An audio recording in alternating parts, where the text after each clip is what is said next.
Welcome to Empowered to Grow, the podcast. I am your host, Hanan Basha, the business doctor. Following our conversations with empowered women who woke up one day and consciously claimed, I am more than enough, I am worthy, I am empowered to grow. And along their empowering journey towards realizing their own potential and their quest for growth, they became a beacon of hope and guidance for others.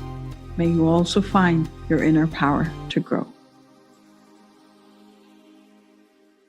Hello again, everyone. Welcome to another episode of Empowered to Grow. This is our Unchartered discussion. So I'm still here with the amazing Shaf Ameen, the empowered lady who has been shifting and pivoting over the past 10 years.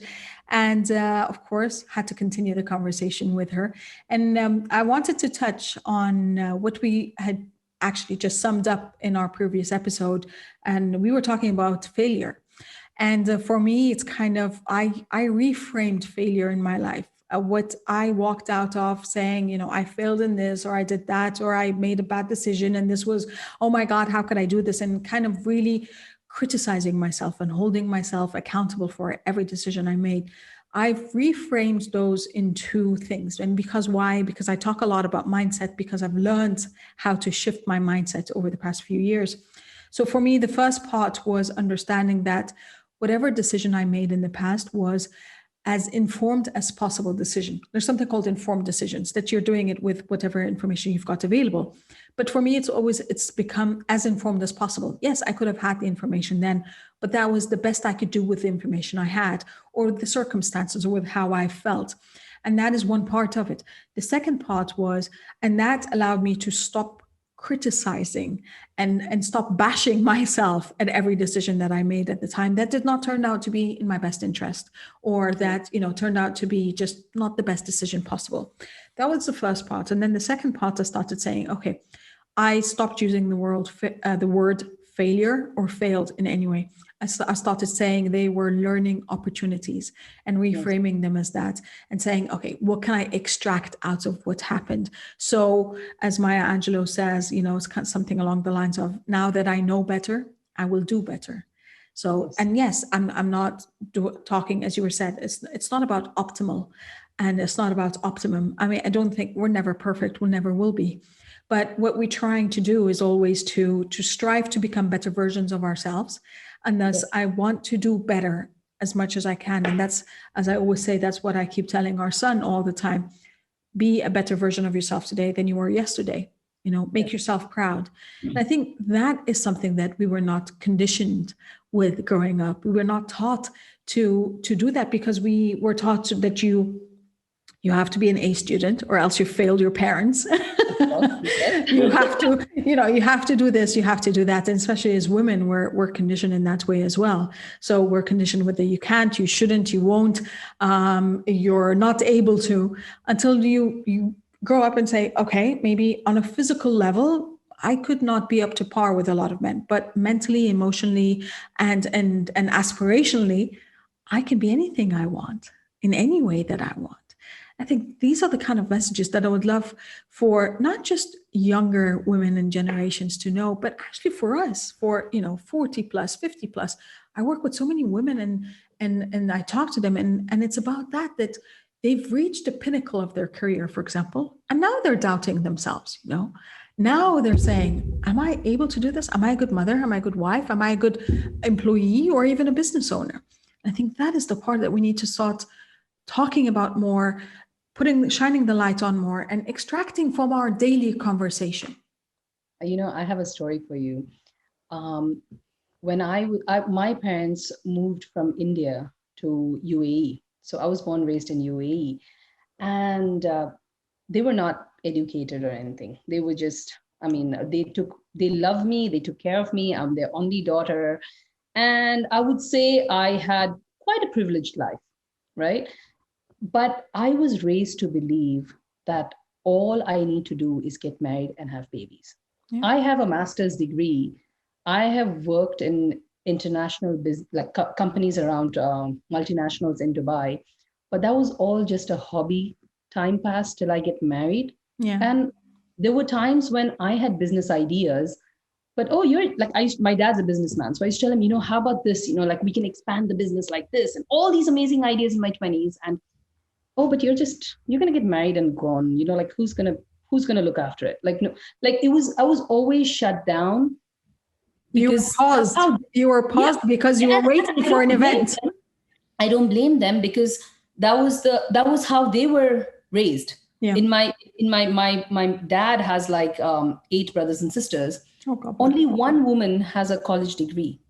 One of my aunts. She's the first person in our family to have so I don't blame him, because that's how they were raised. My mom, she was raised in the same way. It was a very closed, protected environment where girls just got married. And, my mom was the first person to move out of India, to move out of a little town. So it was like, big thing. So that's how, and she didn't even know English when, I was born and stuff. She always says she learned English with us.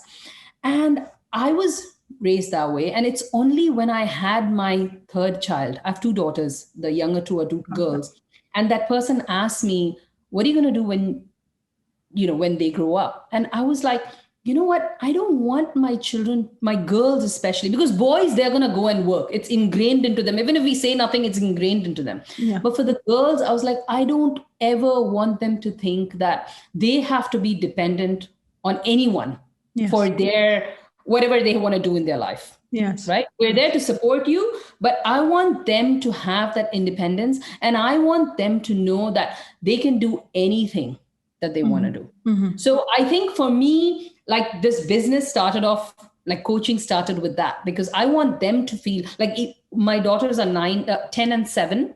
And I tell them now, look after your health, look after your, your mental health, your physical health. Like they know stuff which I came to know at this age. Yes. Because I share it with them.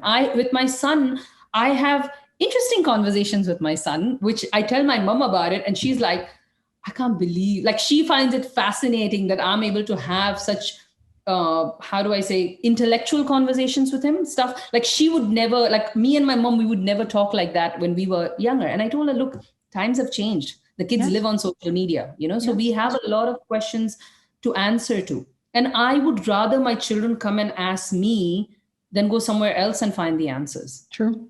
So, that's what I want to tell that. So for me, that, like, if I look back at that as a failure, if I believed that, that's it, I'm only good for getting married and having children, then I would say I accepted that.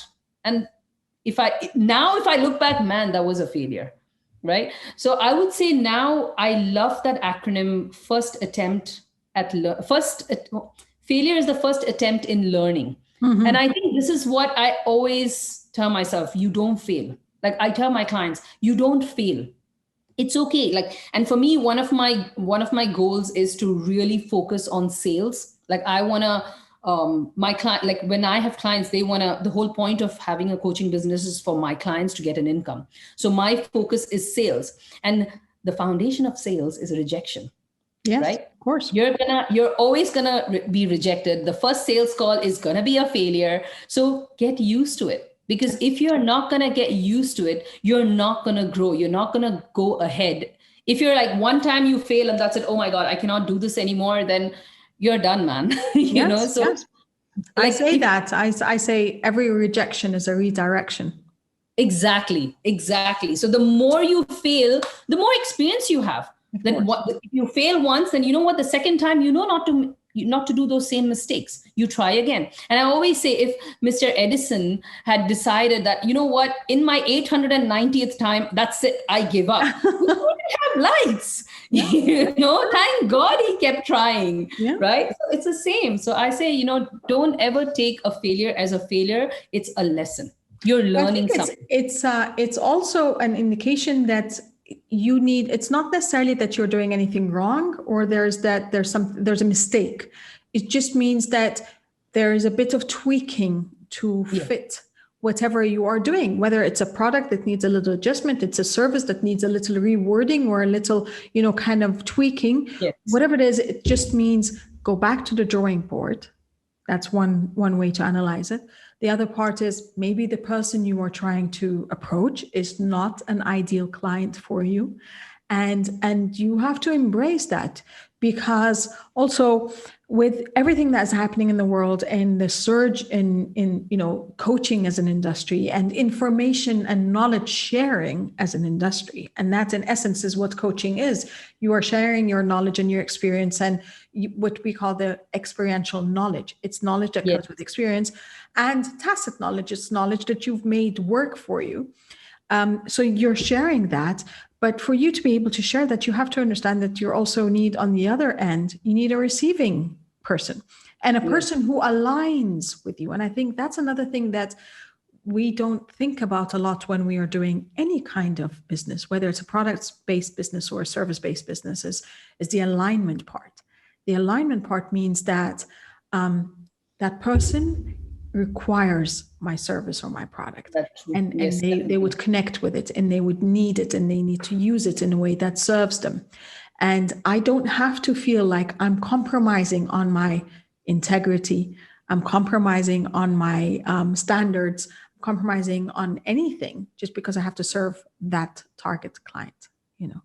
I also want to add to that, going back to the failure, I think failure is actually a way to get empowered, because when you fail, you grow. So failure is getting yourself empowered to grow, because each time you tweak, you're growing. Of course. Right? You're growing. And if you don't fail, you're not going to grow. No. And the other part is also, if you take everything, like you launch something, product or service, and it works, great.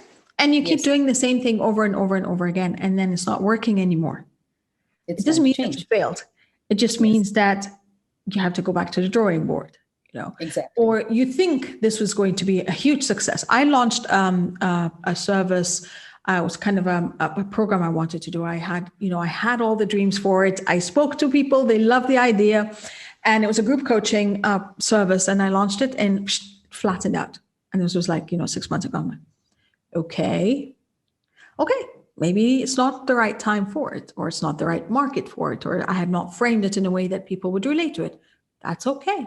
I just put it on hold now and see how else, if it needs to be amended. No, okay, that is the best way possible for it right now. Fine, I'll put it on hold. And I did not take it personally, because there were times in the past that I did take this personally. He's like, how can I be a business coach and I can't do this? He's like, it's okay, by the way. There's nothing wrong with it. I mean, that's how you learn. Like, even if I go back to Modestly, I was so excited about this business. Like, it's dresses, wow, I'm doing this. And I had my photos. And in the first month, 3 people bought, one of which was my friend, and the other one was someone related to me. And I was like, oh man, what did I just do? Like, no one bought. 3 people bought. And it was just a matter of going back in, studying, learning, figuring out, where did I go wrong? What are those business principles? What is it that you need to know in order to sell? And then like 4 months later, sales went up. I was very happy. I hit, I think in the 4th month, 67 dresses. And I was like, oh, yes, and that is growth. From 3 to 67 is, for a solo business owner, that is huge growth. Of course. Right. So it was all that learning. Like, if you just give up, oh my God, I've got 3 sales. That's it. I'm an awful business owner. I can't do this anymore. That's when you have failed. Yes. Right. Otherwise, it's just a first attempt in learning, because that's how you learn and you grow. And I learned so much about digital marketing and, how to sell yourself out there. So I think it's like, once you're a coach, you're always learning, man. Yeah. Like, and I think so many amazing things to learn. Like, it's crazy. And that's the beautiful thing is, again, with business, with personal life, with everything, there is no end line. It's not like, if I make my first million, that's it, I've made it. No, I mean, when you make your first million, then you'd like to make the 10 and the 100. Again, or the next 10, yes. Exactly. So there's always something, but also when you learn something and you can pass it and you can share it. And I think that's the beautiful thing about learning is, as you are growing, you allow that growth to let you overflow to others, what you're learning. Exactly. There's always more evolution. And there's always more that you can aspire for. And I think that is what's amazing for us as humans. Our aspirations are limitless. they're For boundless. me, when I see my clients, like when I coach them, and you can actually see those invisible light bulbs. Yes, yes. They're like, oh, I'm like, yeah, it's that simple. That's it. That's all you need to know. And I think that when I can see that happening, or like, I don't think any business has given me so much joy. When I see them like figuring it out, like, oh, this is what you need to do, and this is what I need. Yep, that is what it is. I think it's a pleasure. I mean, I think for me, coaching really brings me that inner happiness. You know what I'm talking about, right? That Yes, inner yes, feeling like, yeah, I am making a difference, yes. right? So I this think that's person is learning about her business. She's learning how to grow her business. She's learning how to make an income because she can serve her family better. that's true. And I think for me, that is, and the friendships I've made around the world, like, oh my God, it's I would never meet people in, say, or maybe I would meet, I don't know, but like, at least right now, I know I wouldn't be meeting. Like last week I had a workshop, and I had women from like Cape Town and US and Singapore, and I'm like, I would never have the opportunity to meet these people otherwise. Yeah, Like it had to be, that's it a was beautiful thing. so amazing. It was Yeah. so amazing to connect with so many people. And I think that it's because of the online business, online coaching. I don't think I would have that opportunity otherwise. Like, with Modestly, I do connect with people, but it's usually they buy and it's like, thank you, goodbye, right? Yeah, And yeah, that's it. They exactly. don't. But with coaching, we really connect. You really talk to them. You find out what makes them tick, what makes them, what pushes them. So I think, yeah, for me, yeah, coaching is something, wow. I find That's it really amazing. amazing. Yeah, I love it. On that So note, yeah, thank you again for thank you. sharing, and thank you for your energy, because I love that. I love connecting with people with energy, because I feel that's how we create that ripple impact effect around the world. That when Definitely, we yes. are fulfilled, when we are gratified, when we know that we have aligned our passion with our mission, when we start sharing, and we share from the heart, and when you share from the heart and your spirit and everything is aligned, it's just a beautiful Sure. force, and you become that force of positive energy. And that energy is not detached from reality. It's just telling people that you could do it too, and do it as per your own expectations and your own standards. Definitely. I think when you feel fulfilled, it shows. And Exactly. it shows to everybody. And you just want to be with that person. You're like, oh, what is she, it's Yeah, so like, what is I she want up what she's to? having. Yeah, I want what she's having, like what, like. And I think being vulnerable, being sharing these things, show other women that, you're a real person. Like I remember that photo of yours which you shared with your hair all, and I was just Yeah. like, what has she been up to? Like, Yeah. I'm like, what has she been up to? Like, what did she do? And look at her now. I mean, she's hosting podcasts, she's on YouTube, she's everywhere. So I think that those experiences really strengthen a human. Yes. And I think that's what, when it's only when you share those things that, other people know that, what, if she can do it, then so can I. Exactly. I Definitely, think I can. it's that, and I claim that now, that my vulnerability is one of my superpowers, and I'm Definitely. embracing it. I mean, that is the same thing that kept me in a shell for so many years, because I did not want to be exposed. But now I'm happy being exposed, because I'm just human. And I say, I got that so much. He's like, yeah, it's easy for you. No, it isn't. It has never been easy for me. It's not going to be easy, I no. had to compromise so many things. I had to let go of so many things, walking out of established established issues in my life, whether that be on a corporate level, on a career level, on a personal level, even relationships. That took a lot of guts. I did Put not those see it for boundaries. myself, but now I look back, as you said, I keep looking back, and I keep reflecting, and I keep analyzing everything the adversity I had to overcome in my life, and I've learned to appreciate myself a lot more. And that's part of my self-love, is that understanding that it never came easy to me. Yes, I'm blessed and I'm privileged on so many levels, of course, but a lot of that meant that I worked even harder to get to the next level.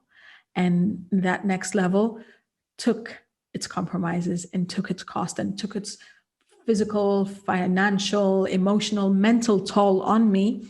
And I still rose, like Maya Angelou says, and I still rise. So Rise like the phoenix from the ashes. Exactly. And I think that is the beautiful thing. And I hope that women do get that message and understand that you set your own expectations. You set your own success parameters. You set how far along you want to go. And whether that be one step or that be 1,000 steps, these steps are yours. And that is a success in itself. And me and Hanan are here to help you on that journey. Yes, definitely. Shaf, thank you so much once again. Thank you, Hanan. It's been such a absolute pleasure. I was so nervous. I'm thinking, why was I nervous? I told you, don't be. Thank you so much for making me so comfortable. It was my pleasure, honestly. Well, as we always say, empowered you empowers others. So love, abundance, and prosperity to you all. Bye. Thank you for listening to the Empowered to Grow podcast. For further engagement with a tribe of empowered women, join my Facebook group, Empowered to Grow, or visit my website, www.hananulbasha.com. I'll catch you on the next episode. And until then, know that empowered you empowers others. Love, abundance, and prosperity to you all.